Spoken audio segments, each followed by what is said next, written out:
భారతదేశంలో రైతులందరూ కూడా వ్యవసాయ మీద మాత్రమే ఆధారపడి ఉంటారు. భారతదేశం అంటేనే వ్యవసాయ ఆధారిత దేశం అంటారు. కానీ రైతు బిడ్డలమైనటువంటి మేము ఈరోజు వారి కష్టం వల్లనే ఇలా ఇన్షర్ట్ వేసుకొని షూ వేసుకొని ప్రశాంతంగా ఏసీ రూముల్లో కూర్చొని జాబులు చేస్తున్నాం.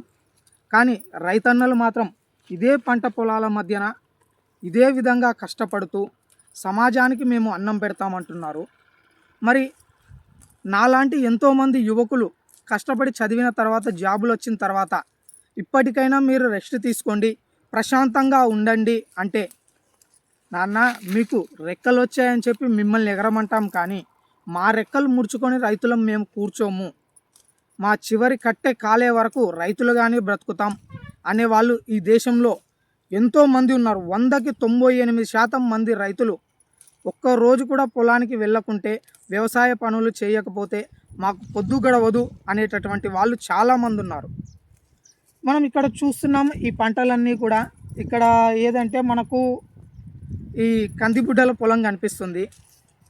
ఒక బుడ్డ తయారు కావాలంటే సాధారణంగా పొలాన్ని దున్ని చదును చేసి ఆ తర్వాత విత్తనాలు వేసి నీరు పెట్టి మందులు చల్లి ఎండనక వాలనక చలెనక పగలనక రేయనక 24 గంటలు ఆ పిట్టల కావిల నుంచి పురుగు మందులు కొడుతూ, పురుగుల నుంచి కూలి వాళ్ళు దొరకకపోతే ఎన్నో ఇబ్బందులు పడుతూ ఈ బుడ్డలు తయారు అవ్వడానికి వాళ్ళు చాలా కృషి చేస్తారు. కానీ మనం ఇప్పుడు ఆధునిక యుగంలో మనమేంరా అంటే సింపుల్గా పోయి ఓ 100 రూపాయలు కేజీయా, 50 రూపాయలు కేజీయా డబ్బులు ఇలా ఇచ్చి ఇలా తెచ్చుకుంటాం. తిన్నంత వరకు తిని పక్కకు వేస్ట్ చేస్తున్నాం. ఇక్కడ నా కాన్సెప్ట్, మీరు డబ్బులు పెట్టి కొంటున్నారు, అది మీ ఇష్టము అని చెప్పట్లేదు.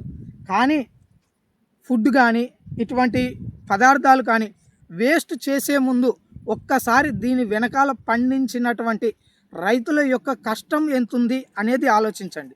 మీకైనా కూడా డబ్బులు ఊరికే రావు, మీరు కూడా కష్టపడాలి.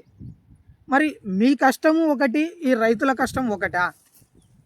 మన కష్టం కంటే ఎక్కువగా రైతుల కష్టమే ఉంటుంది. కాబట్టి ప్రతి ఒక్కరు కూడా రైతన్నలకు గౌరవం ఇద్దాం, రైతును రాజుగా నిలబెట్టుకుందాం. ఎక్కడో ఎవడో తయారు చేసినటువంటి పంటలకు, వస్తువులకు ఎంఆర్పి ధరలు నిర్ణయించి పంపిస్తున్నాడు.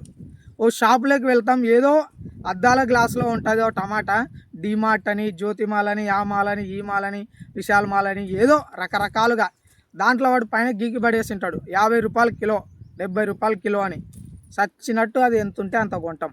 కానీ ఎంతో కష్టపడి రోడ్ల పక్కన అమ్ముకునే వాళ్ళని 50ది 30కి ఇస్తావా, 20కి ఇస్తావా, నువ్వు కాకుంటే ఇంకో ఓడిపో, ఇట్లా మాట్లాడతాం. వాస్తవానికి కష్టపడి పండించినటువంటి వాడికంటే మధ్యలో ఉన్నటువంటి దళారీ వ్యవస్థకు, అటు ఆ షాపింగ్ మాల్లో అమ్మేవాడికి ఉన్నటువంటి ఆదాయం నేటికి కూడా రైతులకు లేక ఇప్పటికీ కూడా రైతులు పురుగు మందులే శరణ్యం అంటున్నారు. మరి వాళ్ళ గురించి ఆలోచించారా? ఆలోచించాలి.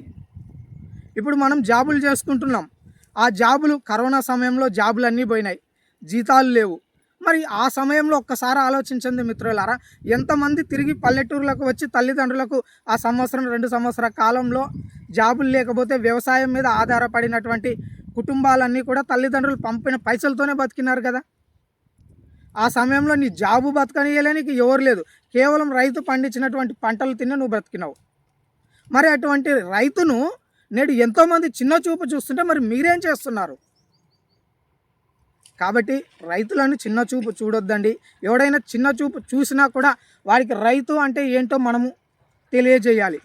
కాబట్టి ఇకపై నేను రైతులకు సంబంధించినటువంటి వీడియోలను కూడా, పంట పొలాలకు సంబంధించినటువంటి వీడియోలను కూడా ఈ ఛానల్ ద్వారా మీ ముందుకు తీసుకొస్తాను. నేను చెప్తున్నది ఒక్కటే, ఎవరిని తక్కువ చేయట్లేదు, ఎవరిని ఎక్కువ హైప్ క్రియేట్ చేయట్లేదు. కానీ నాటి కాలం నుంచి నేటి కాలం వరకు కూడా ప్రతి ఒక్కరికి అన్నం పెడుతున్నటువంటి అన్నదాతను గౌరవిద్దాం. అన్నదాత సుఖీభవ అన్నారు. మరి అటువంటి అన్నదాతకు సుఖం లేకుండా పోతుంది. కాబట్టి ప్రతి ఒక్కరూ కూడా రైతును గౌరవించాలని కోరుకుంటున్నాను.